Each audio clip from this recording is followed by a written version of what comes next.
Okay. So this panel, Navigating Faith and Spirituality in ALS and Terminal Diagnoses, is brought to you by the I Am ALS Many Shades of ALS team. The Many Shades ALS community team brings attention to and provides resources for the mental, physical, and social health of people of color living with and impacted by ALS.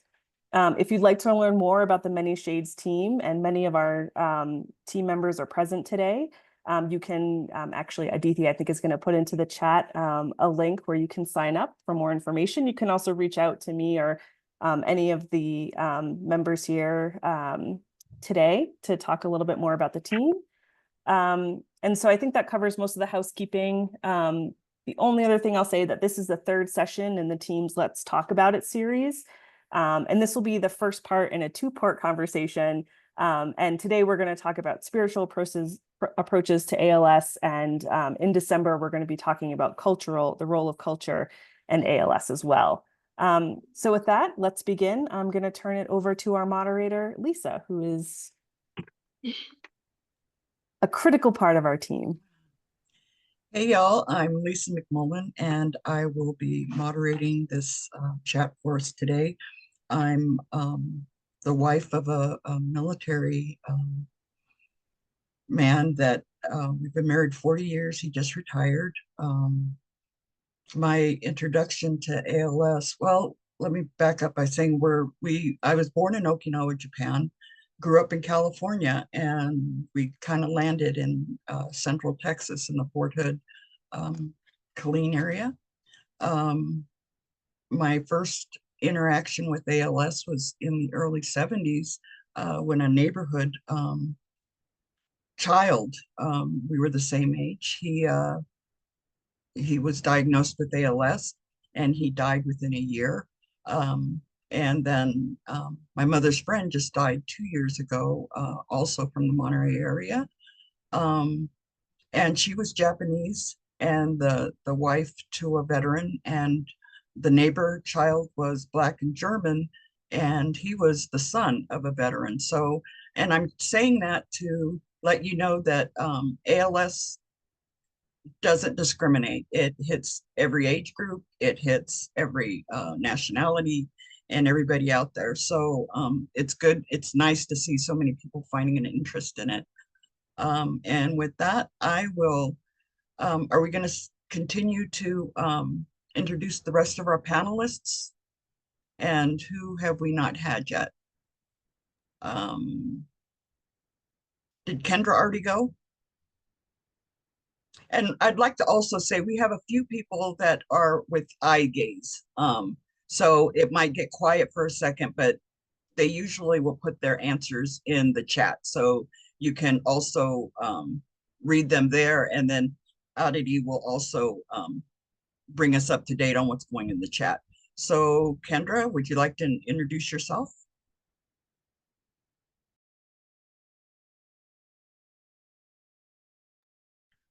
Kendra might be on the road and unable to talk.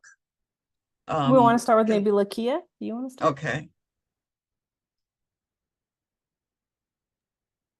So hi, my name is Lakia Nard. I am a part of Many Shades of I Am ALS. I'm also the founder of Melanin Children Matter, and I am on the advisory board at Yale's Leaf Lab. My connection to ALS was my baby boy who passed away at the age of 7 last year with SPTLC2, which is a form of pediatric ALS. And I could pass it off to Alexandria. Mute. You're muted, babe. Thank you so much. Hello, my name is Alexandria Owai. I am from and in Atlanta, Georgia. I am currently earning my doctorate at Morehouse School of Medicine in biomedical science, and I am a visiting scientist at New York Genome Center. My connection to ALS was my grandfather, Leandro Henry. He was diagnosed in 2020 with ALS and passed in 2021. And subsequently, at the time, I was working in an ischemic stroke lab at the time of his diagnosis, and then changed my research to now focus on ALS and pangenomics. So yes, and I will pass it on to Dwayne again, I believe. Hi, all. It's a great privilege and honor to be here with such a great panel and all of the folks here visiting in. Some of your faces are familiar. It's great to see you again. Dwayne Larson. I'm in a little place called Princeton on the Mississippi. I overlook the river in Iowa, a few miles north of where Interstate 80 comes across the river. My link to ALS is that I lost my wife to bulbar, a form of ALS, 2 years and a few months ago. It was a very quick, aggressive disease. And as a consequence, I became acquainted with I Am ALS and serve as a volunteer on the legislative affairs team. So we do advocacy, and a number of folks here have participated with me on that. My link to spirituality or faith is that the topic of this conversation is that I am a so-called professional theologian and pastor in the Lutheran tradition. I served as a professor of theology for almost all my career, which included serving as the seminary president. And I'm a clergyman too, with ample experience in various sizes of congregations. So I bring all of that and the pastoral relationships with folks that I've had over my long career, as I'm now retired, but still fairly active in all that.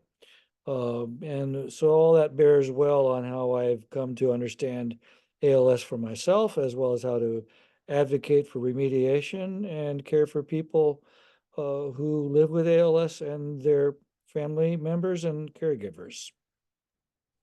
Thank you, Dwayne. Yep. Oh, I'm sorry. Were you done? Go ahead to go to Scott. No. Go. Oh, I'm done. Okay. Scott, would you like to introduce yourself next? Sure. Thank you. I'm honored and appreciative to be invited to be part of this group today. My name's Scott Perkins. I am the co-director at the Center for Medicare Advocacy, which is one of the many ways I am connected with ALS. I also worked on and off since the mid-90s in hospice and working with people with terminal illness and end-of-life care in a variety of capacities, including some folks with ALS. And I've had the opportunity also to apply the Buddhist teachings that I'll talk about to my own experiences in life. I've survived 3 strokes. I've had a number of heart procedures, and right before the pandemic, had a pancreatic failure, which resulted in about 8 days in the hospital while they tried to keep me from going septic. And then currently, I provide care for and bear witness to my husband's journey with severe lupus. So all of those things have given me opportunities to actually apply Buddhist teachings in my everyday life. And hopefully some of those will be useful as we go on. In addition to being connected to IMALS through my professional work with the Center for Medicare Advocacy, it's also worth noting I'm here today because one of my absolute dearest friends also happens to be Aditi's sister-in-law, and put the two of us in contact. My connection to spirituality is in the 1980s. I was a pissed off religious studies major and wanted desperately to get the heck out of rural Michigan. And the only program in India that fit my schedule was a Buddhist studies program. Had no background with Buddhist studies at the time. By the time I finished that 3-month program, I had become a Buddhist. It's referred to as taking refuge and bodhisattva vows, and came back to the States and ended up getting my master's degree in Buddhist studies. the course of which I decided I did not, in fact, want to spend another 3 years in a library studying what Buddhism was 2,500 years ago, but wanted to be a practicing Buddhist and use the compassion that came with that to help individuals in the world. And so shifted to more of a social work focus in my career. I Thank you, live Scott. in I'm sorry. yep, that's fine. I live in a Maryland, DC area. So location wise, that's where I'm at. Thank you. I tend to cut people off. I apologize. My mom's Japanese, so I have a little Buddhist interest as well. So maybe we'll talk offline sometime. Oh, wonderful. Yeah. Mr. Gregory, Henry, would you please introduce yourself to the rest of the gang here? Yes, I'm Henry Gregory, clinical psychologist, retired professor from the University of Maryland School of Nursing in Baltimore, Maryland. And I was introduced to ALS through my nephew, the very sharp gentleman in the suit, Randy Gregory, of 14 years ago.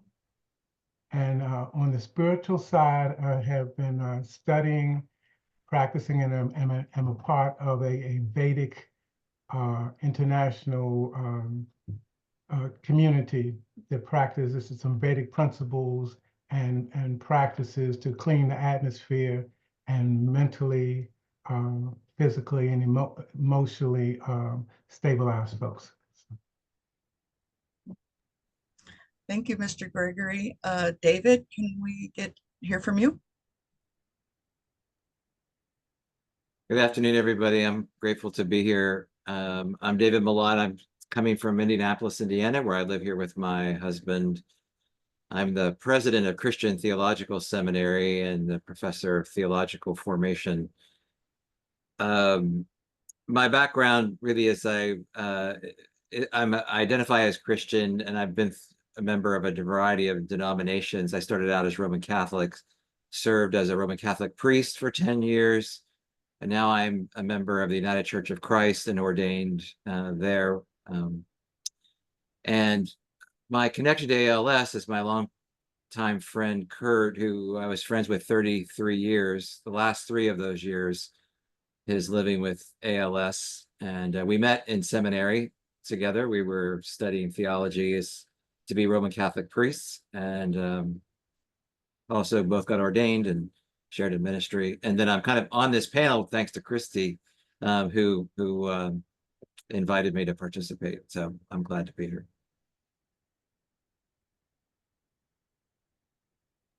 Thank you, David. Randy, do you have, did you want to put yours in the chat, or did you have an audio going with yours?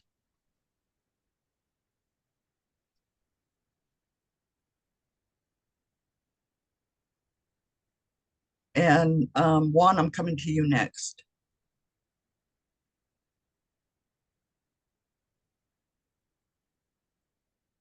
You want to go ahead, Juan, while we get Randy's. All right.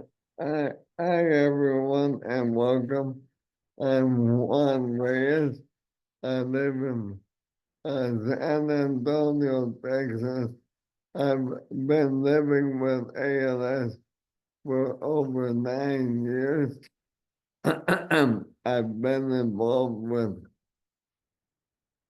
ALS since it began.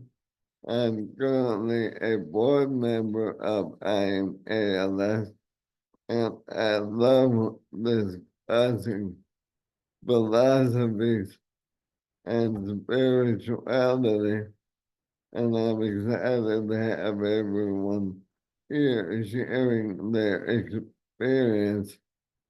And I was born into Mexican Catholicism, but I'm now a practicing non-denominational Christian. Thank you. Thanks, Juan. I'm going to go ahead and go to the first question, and this is open to our panelists and our spiritual leaders. So anyone can answer, or matter of fact, if you want in the reaction, if you hit on the reactions, you can put your hand up inside your box and we can go from there as well.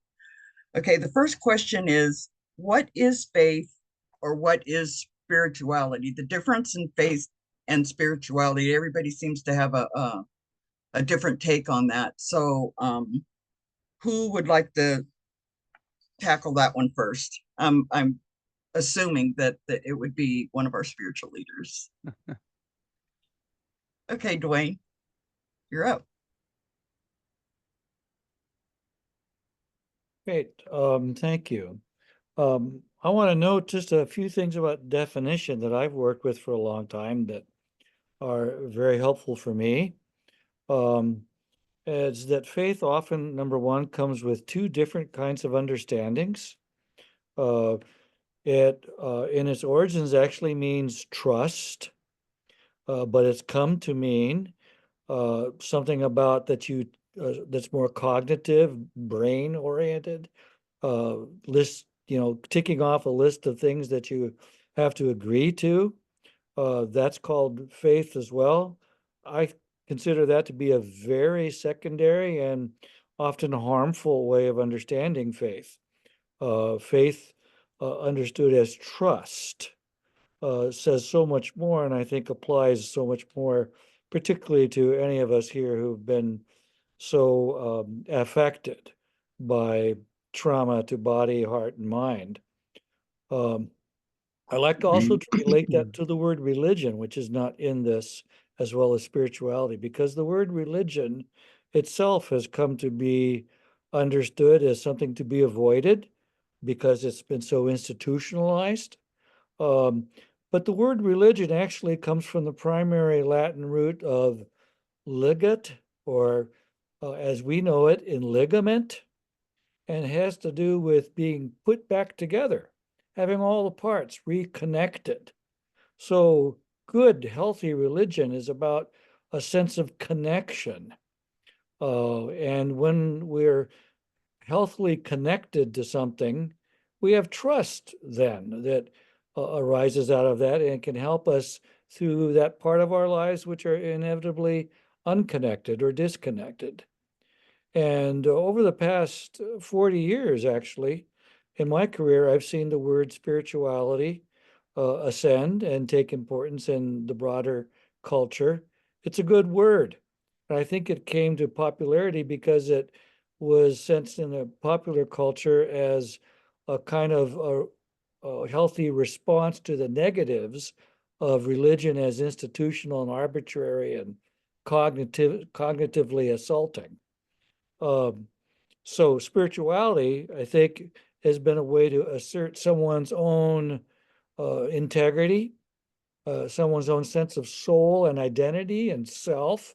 Individuality is another way to think about it. Individuality with a holy breath is kind of a way I like to talk about spirituality. And if I take those redefinitions and put them all together, because we can't really be whole all by ourselves, but we can't, we don't want to lose ourselves in connectedness either.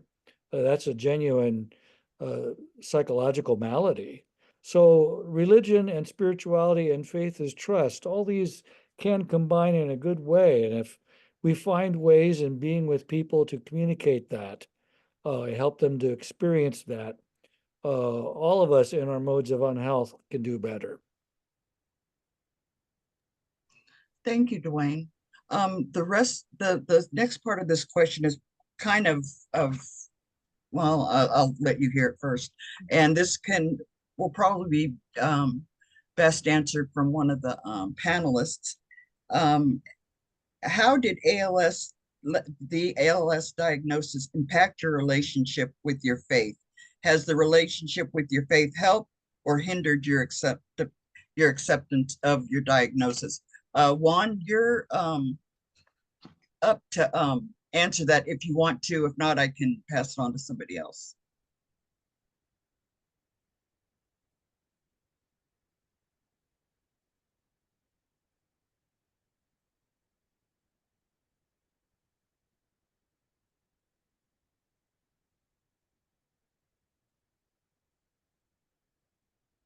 where it took me a moment to come off of mute. Before I proceed, I noticed that either David or Scott may have wanted to share their views on Okay. the previous question.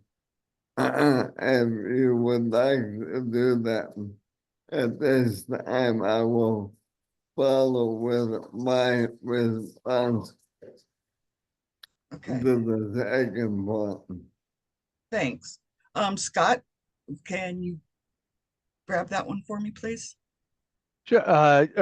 If I understood, going back to the faith question, Mm-hmm. yeah, Well, I'd be go ahead. You're good. yeah, I'd be happy to. For me, and with my through my training, faith is more equivalent to the term confidence, similar to trust, as Dwayne had mentioned, that that we gain confidence in our ability to rest with our own experience. That doesn't mean that it is always pleasant, but that we can learn that there's a basic goodness, an inherent sanity to our lives, our own experience, and the world around us and other people.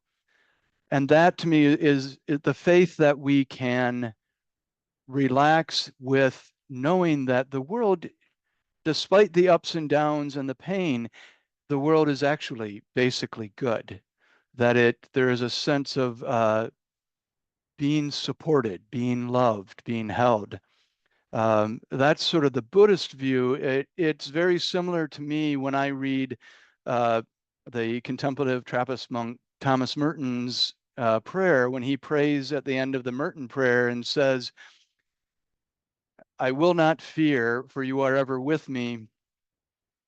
You will never leave me to face my perils alone." So Merton doesn't say, "I will not fear because you are protecting me." God can't protect us from old age, sickness, terminal illness, death, but the idea being that we have faith that God will not abandon us and that we are never really alone. So it is similar in my Buddhist tradition that there is a quality of compassion and sanity and goodness that is inherent in the universe we live in, and actually inherent in all of us as beings, that and generally through meditation practice, we can sensitize ourselves more to experiencing that part of our nature. And the more we have faith in that, the more we're able to relax and appreciate not only the good things in our lives, but even the things that are challenging for us. So that's my version of how I think of faith. Thank you, Scott. Henry, can you touch on that for us as well about what is faith and what is spirituality? Oh, so you saw me getting ready to raise my hand. Okay. No, I can, I'm feeling you. I see you. So, so the opposite of faith is fear. Fear is anticipation that things are going to go wrong. We're going to be overwhelmed, won't be able to handle stuff. Faith, to me, is anticipation that things are going to be what they need to be, and that we can handle things, and that things are always moving forward. So faith is to understand that there's order in the universe, and that everything is interconnected. We live in the universe is a school, and it's always teaching us. So whatever it gives us so we can learn, so we can grow, so we can move forward, and it doesn't give us more than we can handle. I, I, I I'm not even, I was going to say, I'm learning something today. This is great. Okay, then I'm going to go to the second part of the question. How has your relationship with faith helped or hinder your acceptance with the diagnosis? Meaning, prior to your diagnosis, how has your spirituality or faith helped you deal with it? All right. On. Okay. I am not a trained or professional in any faith. So my perspective is my personal philosophy and my faith and experience. I am overall a very positive individual. And so when I was diagnosed, I did not experience all of the traditional phases of struggling with the knowledge of my own mortality. I understand with my medical background that this is simply biology gone awry. My faith and my spirituality is comfortable with the knowledge that we all pass from this life. And what really matters is how we choose to live and the relationships that we develop and foster through our life. And I was never angry with my God because he did not cause this. This is simply biology gone awry. So my faith and my beliefs were not shaken. And I try to share that with others who struggle with their own faith or beliefs in the hopes that my experience will help them reconcile their beliefs or their thoughts and feelings. And, but my personal experience, I did not go through a period of doubt, nor was my faith down by my diagnosis. Thank you, Juan. That was good. Lakia, you want to touch on that a little bit about how'd your relationship with your spirituality and your faith after the diagnosis with your baby? My relationship with faith was um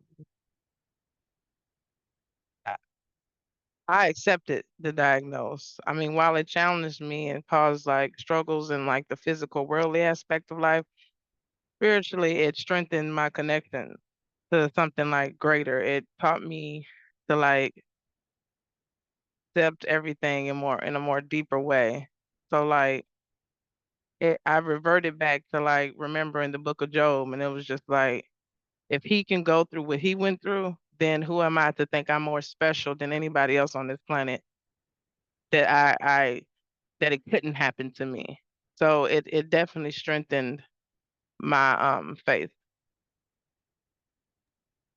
That's good. Alexandra?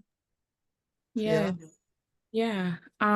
First I want to say thank you, Juan, for sharing your personal testimony to really point to strength and to you as well, Akia. I just wrote down two words when I was listening to you guys, strength and acceptance. Um, for me personally, watching from afar because it was COVID, so I wasn't able to be by my grandfather's side as I wish I could have been. So at the time, and still probably today, there is some disappointment. But I think that I saw in him a calm, a strength, and an acceptance as well. And in my faith, I was raised Seventh-day Adventist, and I believe that when my grandfather passed, he is resting and sleeping, and that when Jesus returns, his second coming, that he will rise to meet him first, and then I will join if I've chosen God as my savior, Jesus as my savior. And for me, that kind of how that affects my movement moving forward, I really it gives me some hope. Um, Hope that I'll see my grandfather again. And it also gives me purpose because I want to be able to tell my grandfather that even from this really difficult situation, I was able to do something with it and hopefully affect other people for the better. Um, and like I said, I was in a different lab studying something completely different when he was diagnosed. And it took me a while to even hear God's, I say his calling, for me to change my research. Um, but it has provided me with the purpose that I needed. And I try and just take that from a terrible diagnosis and kind of make the best out of a situation.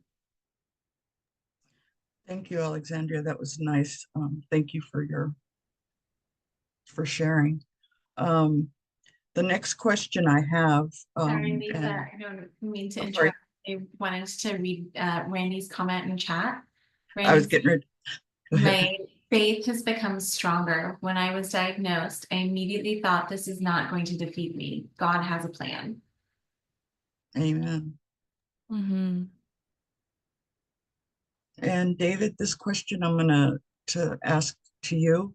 How do you as a spiritual leader guide individuals diagnosed with a terminal illness?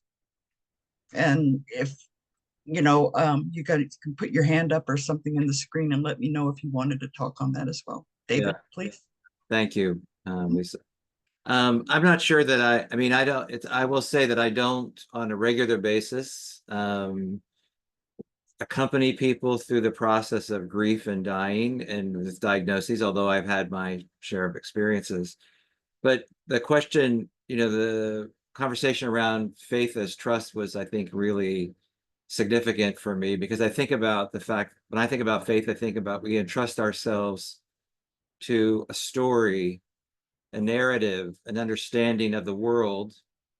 Sometimes that includes belief in certain kinds of doctrines, sometimes it doesn't.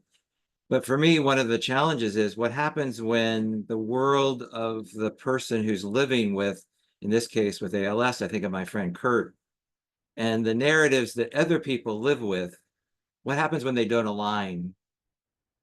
So, my friend Kurt, although he was ordained a Catholic priest, he left Catholic ministry. He no longer understood himself as a religious person. I think he would say that he believed in God, but he didn't go any further than that. And as I accompanied him making his goodbye phone calls and his goodbyes to his colleagues in his last days, it was interesting to listen to the ways in which their faith narratives were sort of supplanted over him.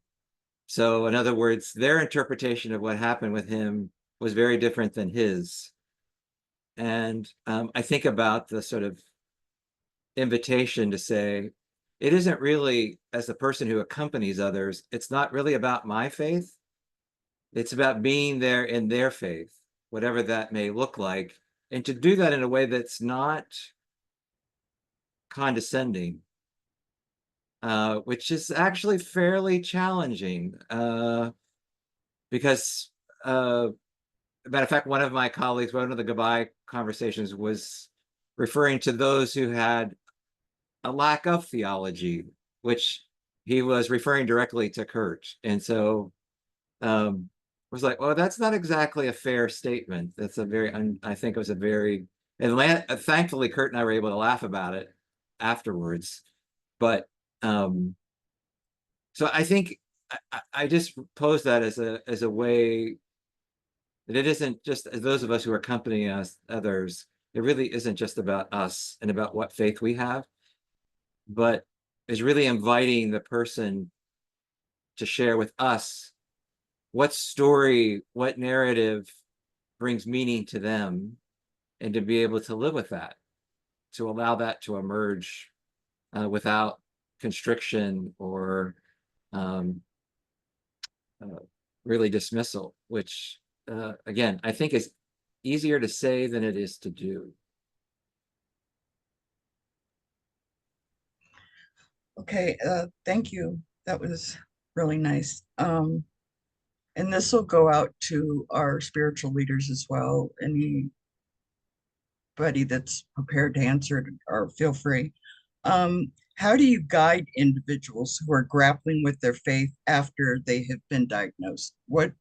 How do you help them to move forward? How do you help them with the acceptance and of what they just learned? I mean, just mind altering decisions have to be made. So how do you help them with that? Does anybody want to touch that? Henry? Oh, Dwayne? Okay, go. You're muted.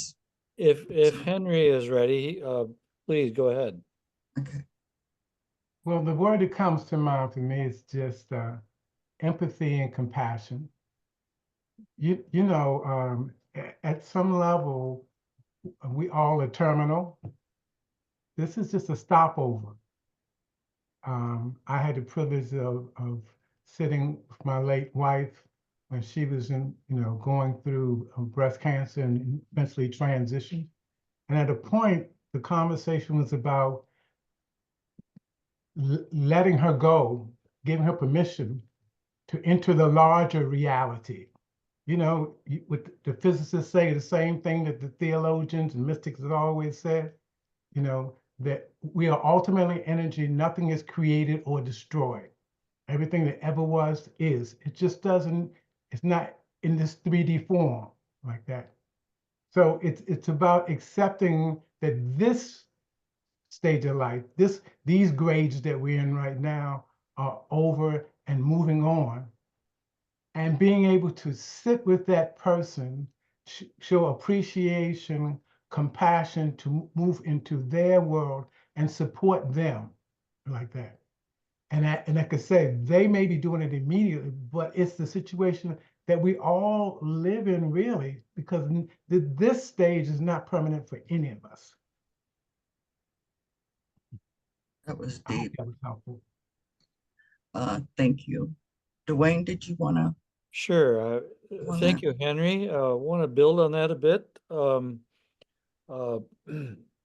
I subscribe to everything you said there, of course, with slightly different words. But one of the things that strikes me about the question is that the presumption of us being guides, it's a pretty big presumption. It presumes we've been there.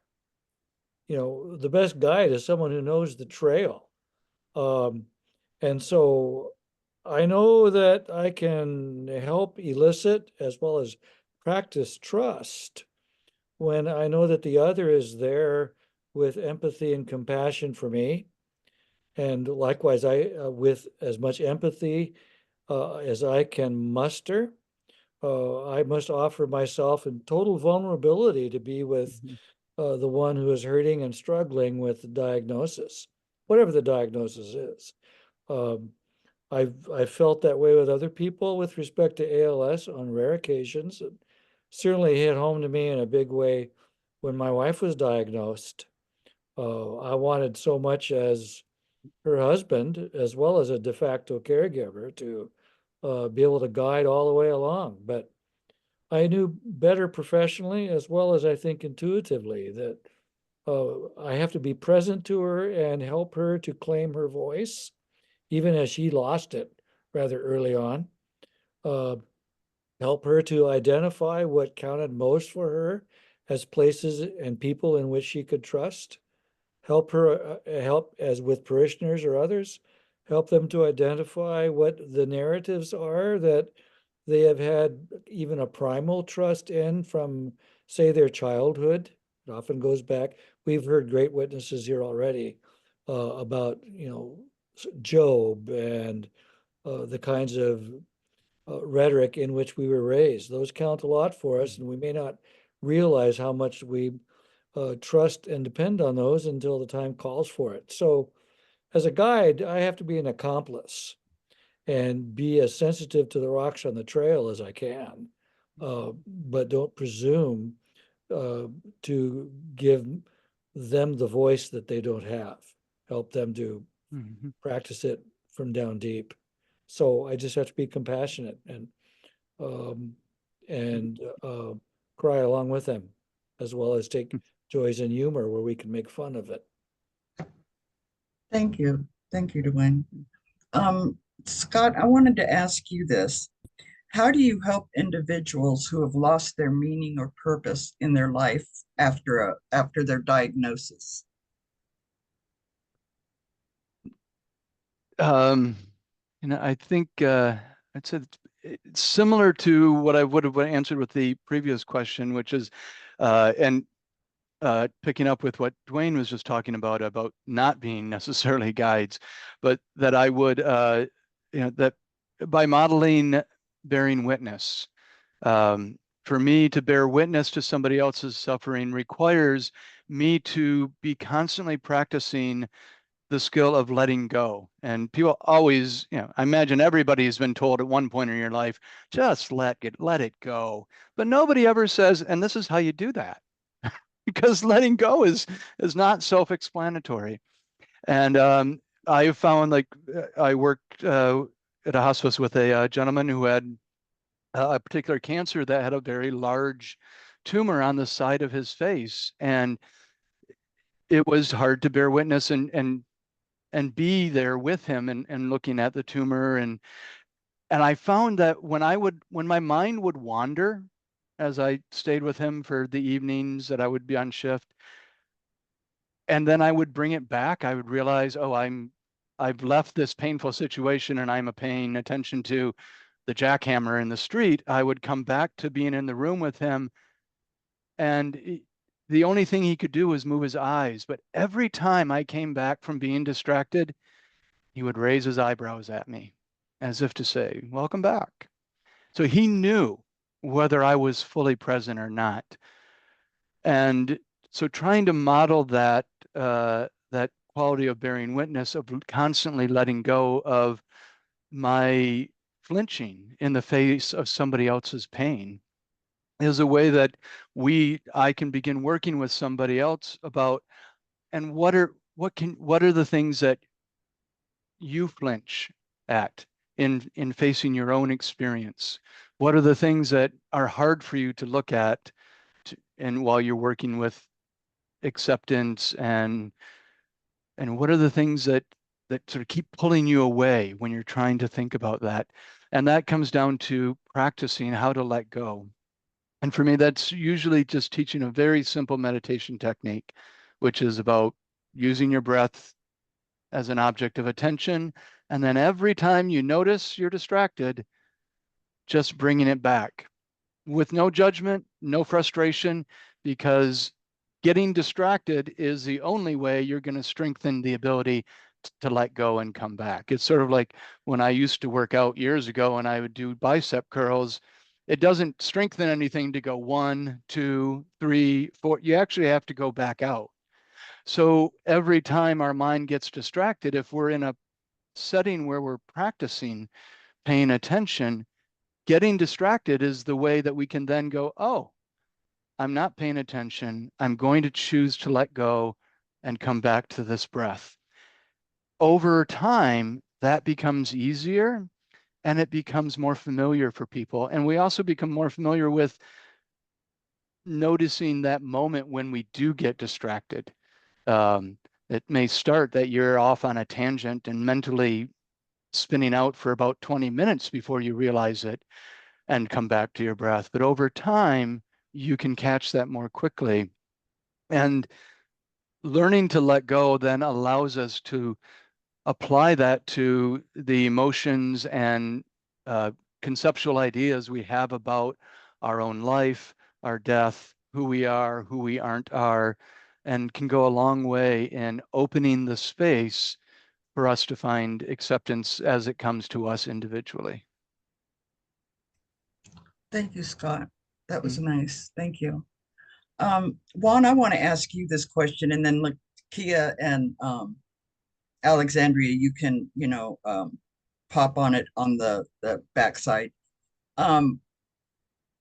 What is your perspective on living with hope and acceptance after the diagnosis? When you were got the diagnosis of ALS, how do you keep living with hope and acceptance in spite of? Thank you for the question. I also wanted to share real quick before I dive into this one that it really resounded with me some of the previous comments about meeting individuals where they are and not superimposing my feelings and beliefs on their experience. When I encounter someone newly diagnosed and they ask for support in any fashion, I have to remind myself that they are going through their own experience. And although the condition may offer commonalities in symptomology and the emotions and fears that we experience, their journey is their own. So I always ask them, what do you need right now to meet your needs, not mine? And that can encompass activities of daily living. What do they need right now to live safely and comfortably, or even as far as emotional support? What are they needing from me and their family at that moment to get them through the next day, the next hour? Some people are surviving minute to minute because of the devastating effect ALS has on you physically and mentally. I have found purpose personally in being of service to others. It is very fulfilling for me and life affirming. Not to stroke my ego or anything of that, to truly be of service and be present for others. It's not about me, it's about their need. And I truly enjoy helping others, and that in turn helps me cope with the challenges of ALS, because as I help others, I also learn and I experience peace spiritually, knowing that I'm not alone on this journey. That was beautiful one. David, you wanted to speak on that? Yeah, I just wanted to share that, just to build on Juan's comments and Dwayne's, just to say that I think one of the ways in which we accompany people around their purpose is to allow them to be the teachers, allow them to teach us about what they're learning about life through their own body and through their own experience and their own emotional responses. I think when we allow them to actually teach us and listen, as Juan was talking about, then they they have purpose. They actually experience themselves as having purpose. So it's I agree with Juan or Dwayne, where like we're really not the guides, we're the learners.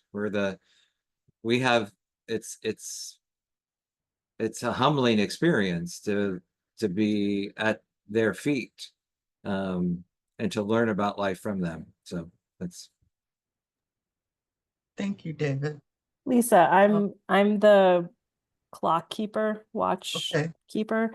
So I just want to, we're almost out of time. But I actually just wanted to ask if maybe Lakia and Alexandria, if we could end with you with your answers to that question. And also maybe we should have another panel like this. It seems like we have a lot of people who are interested, and we just have such great interest. So just wanted to end on that note, but ask Alexandria and Lakia if you would mind maybe sharing your thoughts as we close out. Yeah, I'll go ahead. One of the things that I have found when talking to other individuals who either currently have ALS or have family members who have had ALS is a recurring theme that I hear is wanting to remember their family member, um, or have other people remember their story.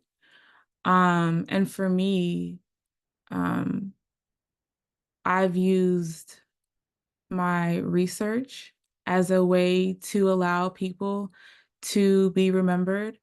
I am now studying genomics and pangenomics, and um, the purpose of a pangenomic study is to basically take into account the diversity of a population. And I found that people who don't feel as though they fit into the mold of what someone with ALS would look like, um, they still want their story. Everyone wants their story to be shared. And so I find my research is a way to allow people to continue to tell their story, and how the disease affected them in that way. And I equate that, or I believe that that purpose was given to me by God in a way that I, continue to keep my grandfather's memory alive. So that's kind of how I've been able to tie my faith and my research together, to just continue to tell a person's story, even on a genomic level. That adds to the story of ALS, and it allows the patients and family members to feel like their story is also continuing. Thank you, Alexandria. Lakia? Um, so my perspective on living with hope and acceptance of a terminal illness is that a terminal diagnosis doesn't have to strip you away from your purpose or the joy in life. Like one of the things that I learned watching my son was that he had a terminal illness, but it didn't stop him from smiling. It didn't stop from him enjoying his day-to-day life. So acceptance come with you recognizing that while your situation may be difficult, someone out there is always doing worse than you. Someone's always out there in a harder ship than you. So whether than dwelling on despair, choose gratitude and fill your day with smiles, knowing that life, despite its challenges, is still meaning and the opportunity to make a difference. So use it as a passion, a fuel to um, make someone else feel better, make them not feel alienated. I use mine with Melanin Children Matter to keep his legacy alive and to help other families to not go through having to deal with this alone. And so that was the perspective that my son taught me. Thank you, Lakia. What a robust conversation. I'm gonna let Julie sum it up. I'm hoping that we can get this panel together and have a two-parter for just this conversation, because so many more people that we can hear from and learn from.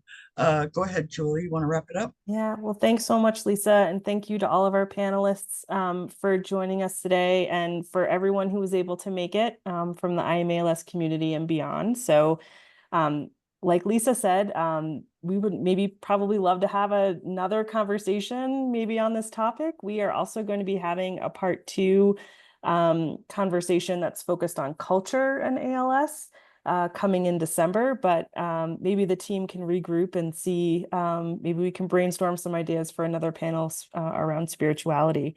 There's this, I mean, to Alexandra, this is probably like a dissertation times a million in this conversation to fit it all in an hour.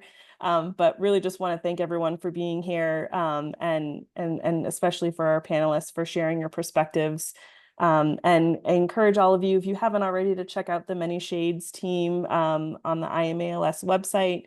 And also Juan says, this has been beautiful. I really appreciate the personal perspectives. I definitely believe we should have a second session. Juan has spoken. It shall happen. Well, thank you so much, everybody. Take care, and we'll see you all soon. Henry, thank you. Scott, Dwayne, everybody for coming. And thank you, Lisa. Bye. Thank you. Bye. Take care.